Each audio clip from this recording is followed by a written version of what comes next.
Hola, buenas tardes. En el día de hoy vamos a realizar la exposición correspondiente al tema de celdas galvánicas. El grupo está conformado por Sofía Isabela Blanco Moreno, Paula Andrea Aguirre Hernández, yo, Fernando Bellorrina y Haider Telles.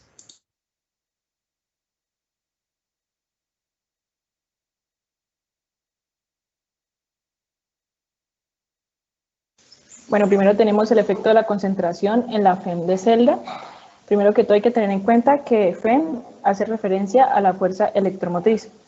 Y pues este efecto se basa sobre los estudios previstos en las celdas galvánicas, ya que se ha demostrado que existe una dependencia entre la concentración de reactivos y productos, ya sea en la reacción o la creación de la celda y pues respectivamente el FEM. Asimismo, cuando la concentración de los reactivos aumenta, la FEM también lo hace. Y cuando la concentración de reactivos aumenta, la FEM disminuye.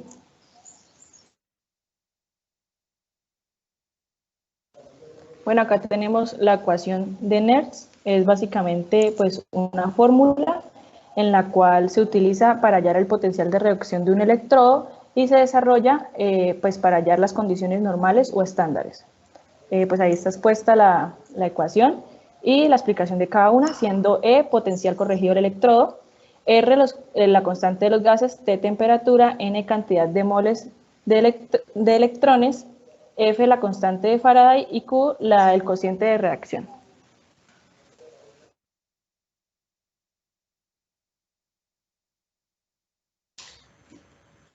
Bueno, en parte del tema, yo voy a hablar de potencial de celda en condiciones no estándar. Pero para comenzar a definir, pues, que por qué se habla de condiciones no estándares, se tiene que comenzar por qué es el potencial de celda. Esto se debe a que cuando hay una concentración de carga en una región del espacio, existe la energía potencial eléctrica, que en el ánodo, es mucho mayor que en el cátodo. Debido a esto, se produce que se muevan los electrones al cátodo y con ello podemos realizar un trabajo sencillo, como encender una bombilla, por ejemplo. Y toda esta energía se define en voltios. Pero pues al hablar de estas diferencias de energías entre el cátodo y el ánodo, se puede averiguar el voltaje total de celda. Todo ese voltaje total es nuestro potencial de celda, lo cual pues como se ve en la diapositiva, la fórmula, no es más que tomar el potencial del cátodo y restarle el potencial del ánodo. Eso dirá cuánta energía es capaz de entregar.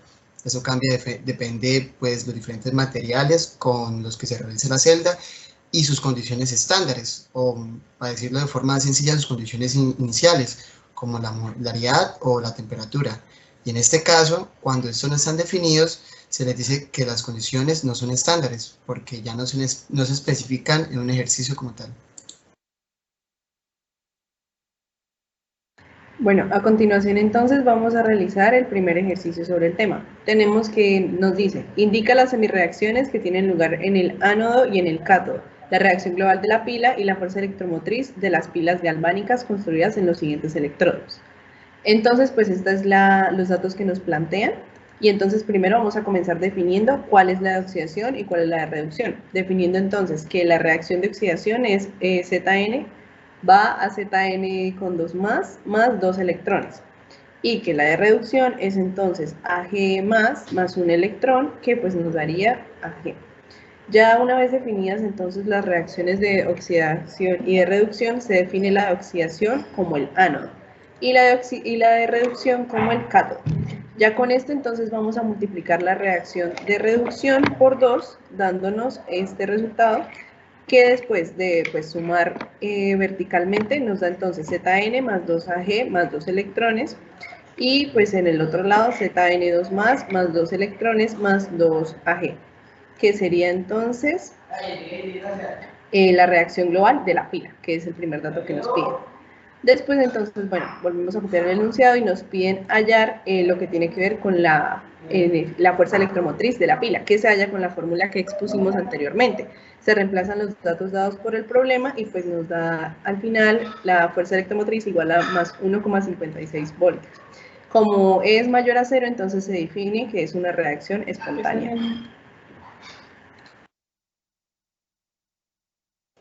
Ejercicio 2.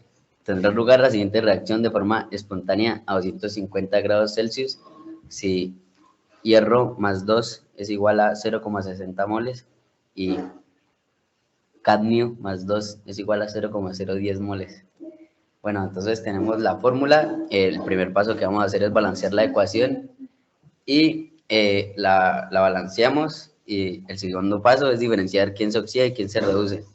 El elemento que se oxida es el que pierde electrones. En este caso, el cadmio perdió 2 electrones. Y el elemento que se reduce es el hierro en este caso, ya que gana 2 electrones. Para realizar el porcentaje potencial de la celda, usamos la fórmula Euler al acero más, Euler oxidación más Euler reducción es igual al Euler de toda la celda, por lo que sería 0,40 voltios, que es lo que nos da el enunciado, más menos 0,44 voltios es igual a Euler de la celda, y esto nos da menos 0,04 voltios. Bueno, entonces el siguiente paso, con esto hallamos el potencial de la celda, pero tenemos que hallar el que cuando no es una situación ideal, por lo que usamos la ecuación de Nernst, en la cual usamos la fórmula ya despejada gracias a la temperatura encontrada en este ejercicio, que sería Euler a la menos 0,0257 voltios sobre N y el logaritmo natural de Q. Bueno, esta fórmula nos va a dar menos 0,04 menos 0,0257 voltios sobre 2 por el logaritmo natural de 0,010 sobre 0,060.